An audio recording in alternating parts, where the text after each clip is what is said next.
صحت اور علاج کی ذمہ داری اٹھانی تھی، وہ سارے پچھلے 30 سال سے دیکھیں، جب دیکھو تو جی وہ چیک اپ کے لیے لندن جا رہا ہے، جب کوئی سنو تو جی اس کا پر علاج ہو رہا ہے وہاں لندن میں، کبھی وہ امریکہ جا رہا ہے، کھانسی ہے تو دبئی جا رہا ہے۔ ان کو کیا پتا کہ پاکستان کی عوام کی کیا مشکلات کا سامنا کرنا پڑتا تھا۔ آج سارے چور اکٹھے ہوئے ہیں۔ 30 سال سے اس سے پہلے 20 سال پہلے دونوں گالیاں ایک دوسرے کو چور کہتے تھے۔ زرداری کو جیل یہ نون لیگ نے ڈالا تھا۔ ہمیں یہ یاد رکھیں کہ تحریک انصاف نے 2 دفعہ زرداری کو جیل میں نہیں ڈالا تھا۔ اس کا پیٹ پھاڑ کے پیسہ کس نے نکالنا تھا؟ تحریک انصاف نے نہیں نکالنا تھا۔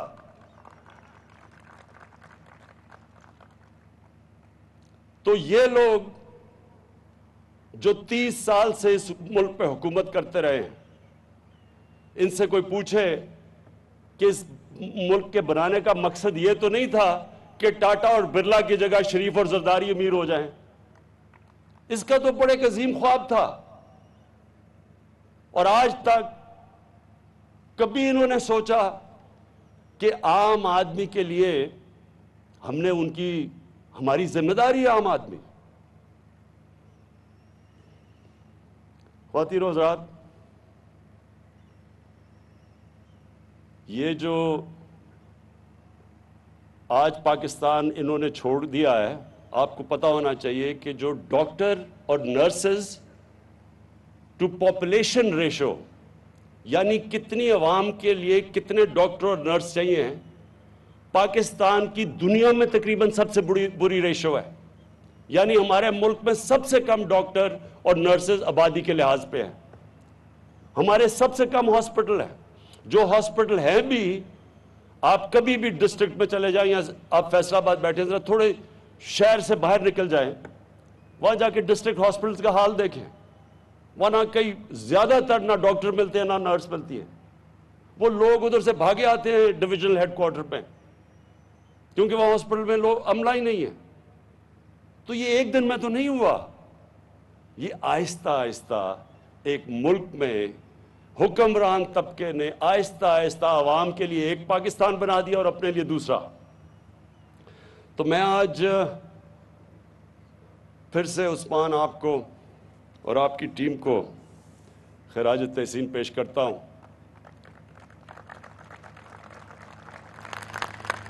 بہت بڑا قدم اٹھایا آپ نے، اور انشاءاللہ آپ دیکھیں گے کہ اس سے اب آگے ہوگا کیا۔ مجھے وہ سندھ کے اندر ایک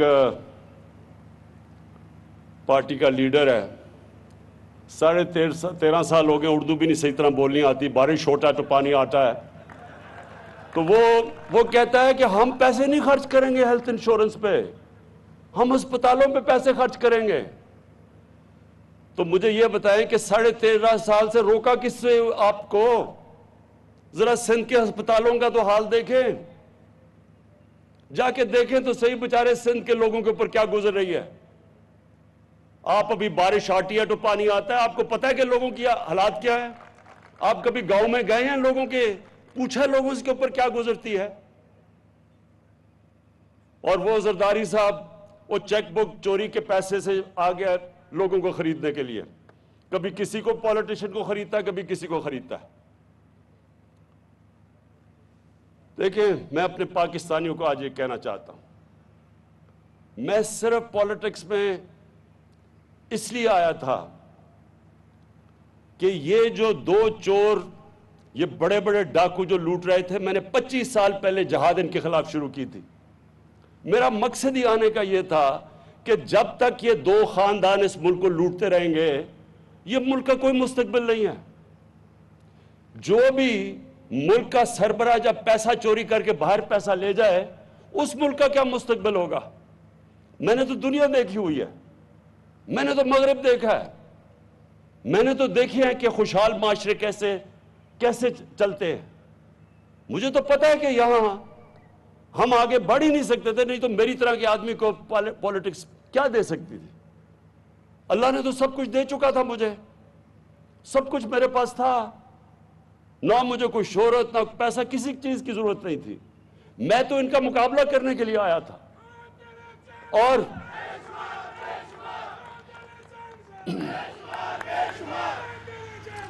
سنیں ذرا، تو دو وجہ سے آیا تھا، ان کے ہوتے ہوئے پاکستان کا کوئی مستقبل نہیں تھا، اور ہمارا مقصد ہی اس ملک کو، ہم پاکستان کے ساتھ بڑے ہوئے ہیں، میرے ماں باپ غلام ہندوستان میں پیدا ہوئے تھے، ہم پہلی جنریشن تھی جو پاکستان آزاد ملک میں پیدا ہوئے تھے، تو جب تک ایک ملک اپنے نظریے پہ نہیں جاتا وہ ملک کامیاب کبھی بھی نہیں ہو سکتا، اور یہ ایک نظریے کے اوپر پاکستان بنا تھا، اسلامی فلاحی ریاست، تو ان دو وجہ سے آیا تھا۔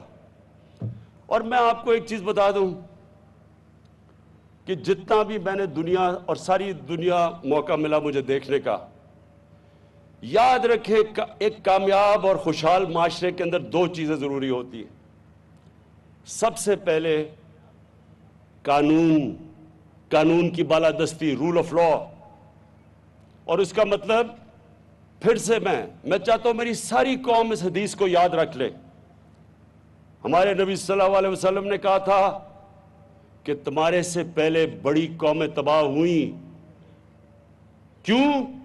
جب بڑا چور چوری کرتا تھا اس کو سزا نہیں ملتی تھی، صرف غریب چور کو سزا ملتی تھی۔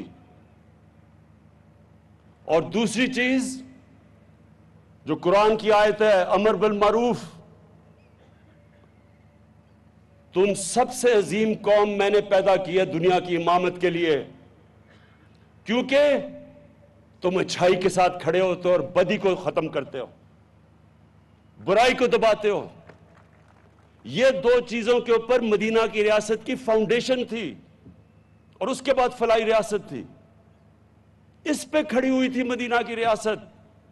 اور آج آپ نے اگر دیکھنا ہے، کیونکہ ہمارے نبی رحمت للعالمین تھے، سب انسانوں کے لیے رحمت بن کے آئے تھے، جو انسانی معاشرہ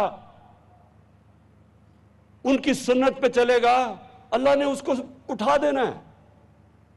یہ ضروری، اگر یہ نہ ہوتا تو آج مسلمان، ہم آج خوشحال ہوتے، اور جو مسلمان نہیں ہیں ان کے حالات برے ہوتے، لیکن وہ قومیں جو مسلمان نہیں ہیں آج خوشحال ہیں، اور مسلمانوں کا حال ساری دنیا میں اٹھا کے دیکھ لیں کیا ہے آج، کیونکہ جو قومیں خوشحال ہیں آپ وہاں چلے جائیں، اور میں آپ کو دو چیزیں وہاں بتا دوں گا، ان کی بنیاد دونوں اصولوں پہ ہے، قانون کی بالادستی بھی اور فلاحی ریاست بھی۔